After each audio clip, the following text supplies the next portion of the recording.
महज कुछ घंटों में जो प्रमुख अपराधकर्मी हैं विक्का और विकास, इनकी गिरफ्तारी कर ली गई है। नमस्कार, न्यूज़ फॉर नेशन देख रहे हैं आप। मैं हूं अनिल। राजधानी पटना के सुल्तानगंज थाना क्षेत्र में दोहरे हत्याकांड मामले में पटना पुलिस ने महज चंद घंटों के अंदर ही खुलासा कर दिया है। दरअसल इस पूरे मामले की जानकारी देते हुए पटना पूर्व एसपी ने बताया है कि इस मामले में एक सोनू नाम के युवक को गोली मारी गई थी, वहीं दो अन्य लोग भी इस मामले में घायल हुए हैं।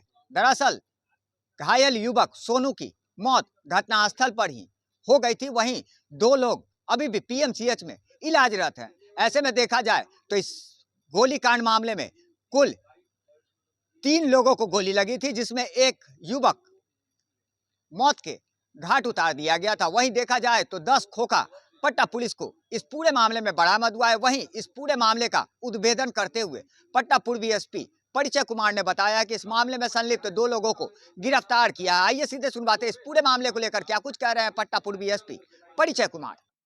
कल रात में करीब 9:45 में एक घटना घटी थी मुसल्लपुर हाट में, जो सुल्तानगंज थाने में पड़ता है। वहाँ पे एक अपराधकर्मी जिसका नाम विक्का उर्फ विकास है, इसके द्वारा एक पैसे के विवाद को लेकर एक आलू प्याज के व्यापारी सोनू कुमार सोनी पे फायरिंग की गई। इस घटना में गोली लगने के कारण सोनू कुमार सोनी की मृत्यु हो गई। साथ ही साथ इनके भाई आकाश कुमार भी गोली लगने से घायल हो गए। इसके साथ एक अन्य व्यक्ति अंकित कुमार को भी गोली लगी। इसके उपरांत जो घायल व्यक्ति आकाश कुमार है, इनके फर्द बयान के आधार पर एफआईआर रजिस्टर किया गया। घटना में सम्मिलित शामिल अपराधकर्मियों की पहचान की गई और तत्काल पुलिस छापेमारी में जुट गई। महज कुछ घंटों में जो प्रमुख अपराधकर्मी हैं विक्का और विकास, इनकी गिरफ्तारी कर ली गई है। इनके पास से एक लोडेड देसी कट्टा भी बरामद हुआ है।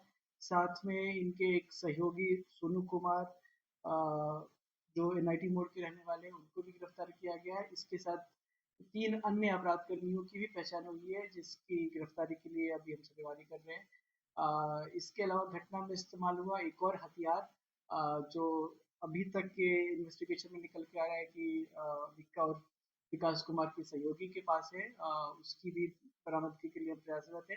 घटनास्थल की जांच भी एफएसएल के द्वारा कराई गई थी। घटनास्थल से 10 खोखा बरामद हुए थे। साथ में कुछ विस्फोटक जैसा दिखने वाला, प्रतीत होने वाला सामग्री भी बरामद हुआ था। तो अतः ये इस पूरे मामले में विस्फोटक अधिनियम का भी को भी इंक्लूड किया गया है। इस तरीके से पटना पुलिस के द्वारा काफी कम समय में, महज कुछ घंटों में, इस कांड को उद्भेदन करते हुए प्रमुख अपराधकर्मी को गिरफ्तार किया। ये हत्या का कारण कुछ पैसे के विवाद को लेकर था। ये विक्का और विकास पहले से जो मृतक है उनको जानता था और इनका कुछ पैसे के लेन देन को लेकर विवाद था। ये कबाड़ी का काम किया करता था। इसी विवाद को लेकर बात बढ़ गई और उसके बाद ये घटना जी, ऐसा प्रतीत होता है कि वो जो सुतली बम जैसा कुछ इस्तेमाल हुआ है, कुछ ऐसा मेजर नहीं था जिससे कोई भारी क्षति पहुंचती, परंतु घटना को देखते हुए उपयुक्त सेक्शंस का समावेश किया गया है। 10 खोखा बरामद हुआ है, तो 10 राउंड गोलियां कम से कम चली थी। गिरफ्तार अभियुक्त का कहीं आपराधिक इतिहास? जी, गिरफ्तार अभियुक्त का एक आपराधिक इतिहास है, जहाँ पूर्व में मारपीट की घटना में 3 और थानों को जेल किया था। बाकी अन्य भी इसके आपराधिक इतिहास हो सकते हैं, जिसके बारे में हम अपने रिकॉर्ड्स किसी गैंग से संबंध तो नहीं है, परंतु यह निकल के आ रहा है कि ये रंगदारी वगैरह मांगने का भी काम किया करता था। इस बारे में भी और हम इस कांड में अभी तक 2 अभियुक्त गिरफ्तार हुए हैं और 3 और अभियुक्त की पहचान हुई है। अभी तक 5 अभियुक्त की पहचान हुई है और बाकी 3 का नाम अभी आपको डिस्क्लोज नहीं कर पाएंगे। तो कुछ हजार रुपए की बात। विस्फोटक को लेकर कहीं विस्फोटक के बारे में देखिए, विस्फोटक के बारे में बहुत क्लियर कुछ नहीं मिला है। एफएसएल ने ये शंका जाहिर की है कि घटनास्थल पे विस्फोटक ऐसा दिखने वाला सामान भी है, और इसीलिए उस पॉइंट पे भी हम इन्वेस्टिगेट कर रहे हैं। ऐसा कुछ उससे अभियुक्त के पास से बरामद नहीं है।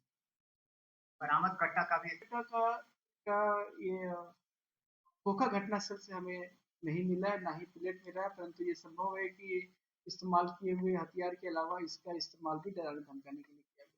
कितनी गोली लगी? रिपोर्ट आ रही है। हथियार जो घटना में इस्तेमाल हुआ था, ये पिस्टल वो इसके गिरफ्तार अभियुक्त के एक सहयोगी के पास है। उसकी गिरफ्तारी के बाद मामला और क्लियर होगा। ये कट्टा इसने बोला था कि पटना सिटी में ही एक व्यक्ति से 7-8 हज़ार रुपये में इसने खरीदा था, परंतु बहुत ज़्यादा स्पष्ट नहीं है, बहुत क्लियर नहीं बता पाए। उसके मोबाइल से भी कुछ एविडेंस मिले हैं, उन नंबरों पे भी हम काम कर रहे कुल कितने लोगों को? एक व्यक्ति की मृत्यु हुई है, उसके अलावा 2 अन्य व्यक्ति घायल हुए हैं। एक मृत व्यक्ति का भाई है और ये जो तीसरा व्यक्ति है वो बस उस एरिया में था, उसे बाह में गोली लगी है। इलाज के उपरांत वो भी एकदम स्टेबल है। और तो जाहिर सी बात है, महज 1000 रुपये के विवाद को लेकर ये पूरी हत्या की घटना को अंजाम दिया गया है, जिसमें बताया जा रहा है कि 1000 रुपये के लेन देन के विवाद में आलू प्याज व्यवसायी सोनू उर्फ सोनी की गोली मारकर हत्या कर दी गई। वहीं इस घटना में 2 अन्य लोगों को भी गोली मारी गई थी, जो कि अब खतरे से बाहर बताए जा रहे हैं। फिलहाल इस मामले में कुल 5 लोगों को चिन्हित किया गया है, जिसमें 2 की गिरफ्तारी हुई है। वहीं 3 अभी भी पटना पुलिस के चुंगल से फरार है, जिसकी तलाश पटना पुलिस की जारी है। लगातार हमारी छोटी बड़ी खबरों से अपडेट रहने के लिए देखते रहें न्यूज़ फॉर नेशन।